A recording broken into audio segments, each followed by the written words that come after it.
Good morning, my dear students. I hope everybody is good and doing well. Today, we are going to start Civics, Chapter 4, Growing Up as Boys and Girls. आज हम लोग civics का fourth chapter पढ़ेंगे जिसका कि topic है growing up as boys and girls, लड़के और लड़कियों के रूप में बड़ा होना। इस चैप्टर में हम लोग थोड़ा सा पढ़ेंगे जेंडर के बारे में और उनके जो एक्टिविटीज़ होती हैं या उनकी जो एक आइडेंटिटी होती है वो किस तरीके से लड़के और लड़के के रूप में होती है। Being a boy or a girl is an important part of one's identity. The society we grow up in teaches us what kind of behavior is acceptable for girls and boys, what boys and girls can or cannot do. We often grow up thinking that these things are exactly the same everywhere. But do all societies look at boys and girls in the same way? We will try and answer this question in this chapter. We will also look at how the different roles assigned to boys and girls prepare them for their future roles as men and women. We will learn that most societies value men and women differently. The roles women play and the work they do are usually valued less than the roles men play and the work they do.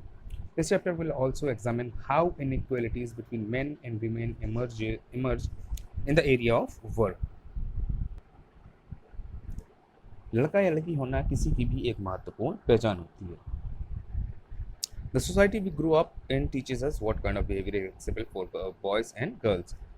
और जिस समाज के बीच हम बड़े होते हैं वह हमें सब सिखाता है कि लड़के और लड़कियों का कैसा व्यवहार होना चाहिए या किस तरीके का व्यवहार सोसाइटी में एक्सेप्टेबल है, उन्हें क्या करना चाहिए क्या नहीं करना चाहिए। हम यह भी सोचते हुए बड़े होते हैं कि ये सब बातें हर जगह एक सी हैं, लेकिन क्या समाजों में सोसाइटी में लड़के और लड़कियों के प्रति एक जैसा ही नज़रिया है।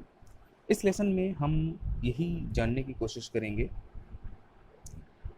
हम यह भी देखेंगे कि लड़के और लड़कियों को दी जाने वाली अलग अलग भूमिका उन्हें भविष्य में स्त्री और पुरुष की भूमिका के लिए कैसे तैयार करती है। इस पाठ में इस लेसन में हम देखेंगे कि अधिकांश समाज जो है वो पुरुष और स्त्रियों को अलग अलग प्रकार से महत्व देती हैं।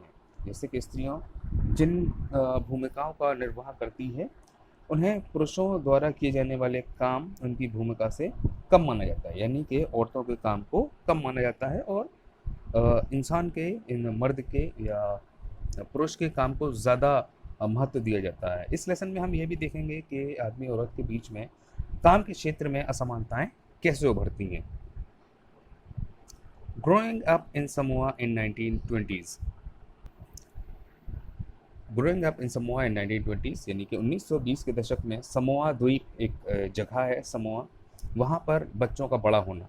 देखते हैं इसमें लड़कों का काम क्या था लड़कियों का काम क्या था। So the Samoan Islands are part of a large group of small islands in the southern part of the Pacific Ocean. In the 1920s, according to research report on Samoan society, children did not go to school. They learned many things, such as how to take care of children or do household work from older children and from adults. Fishing was a very important activity on the island. Young people therefore learned to undertake long fishing expeditions, but they learned these things at different points in their childhood. Samoa द्वीप प्रशांत महासागर के दक्षिण में स्थित छोटे छोटे द्वीपों के समूह का ही एक भाग है। समोअन समाज पर किए गए एक अनुसंधान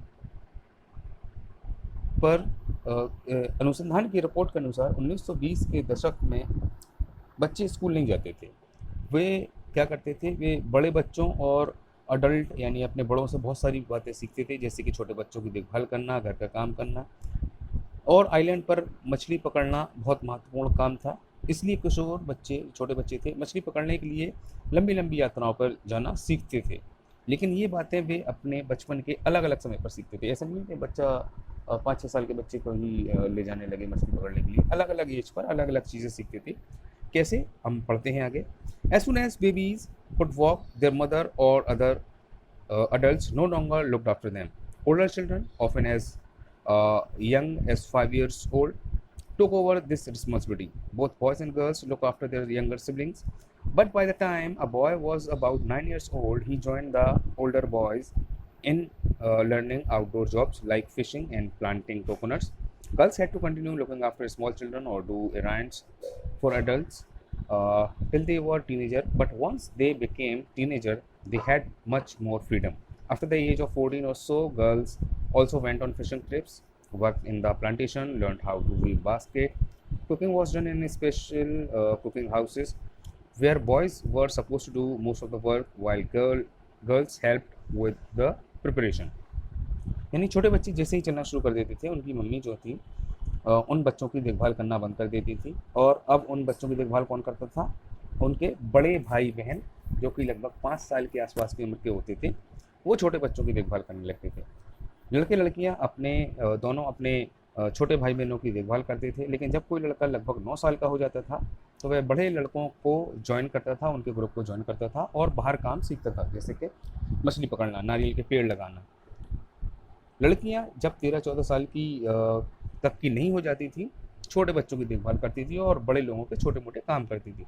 लेकिन जैसे ही वो 13-14 साल की हो जाती थी, वो फ्री हो जाती थी, स्वतंत्र हो जाती थी। यानी लगभग 14 वर्ष की उम्र के बाद वो भी मछली पकड़ने जाने लगती थी। वो बागों में काम करती थी, डलिया बुनने का काम सीखती थी। खाना पकाने का काम अलग से बनाई गई रसोई घर में ही होता था, जहाँ लड़कों को ही अधिकांश काम करना होता था। यानी कि लड़के खाना बनाते थे और लड़कियां जो हैं उनकी हेल्प करती थी। आपने देखा 1920 में समोआ में किस तरीके का बच्चों का बड़ा होना, यानी कि लड़के किस तरीके से बड़े होते थे, लड़कियां किस तरीके से बड़ी होती थी, ये आपने देखा समोआ के बारे में। अब हम पढ़ेंगे 1960 में मध्य प्रदेश में पुरुष के रूप में बड़ा होना। Growing up male in Madhya Pradesh in the 1960s. The following is adapted from an account of experience of being a small town in Madhya Pradesh in the 1960s. यानी कि ये जो लिखा गया है आर्टिकल मध्य प्रदेश के छोटे शहर में रहने वाले और स्कूल जाने के वर्णन से लिया गया है। From class 6 onward boys and girls went to separate school. यानी 6 क्लास से ही लड़के लड़कियां अलग अलग स्कूलों में जाने लगते थे। The girls school was designed very differently from the boys school. Girl का स्कूल होता था, लड़कियों का स्कूल होता था, वो लड़कों के स्कूल से थोड़ा अलग तरीके से डिज़ाइन किया होता था। They had a central courtyard where they played in total circulation.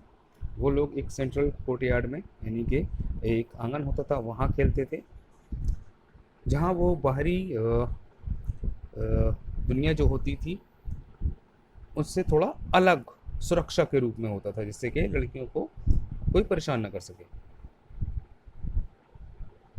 The boys' school had no such courtyard or our playground was just a big space attached to the school.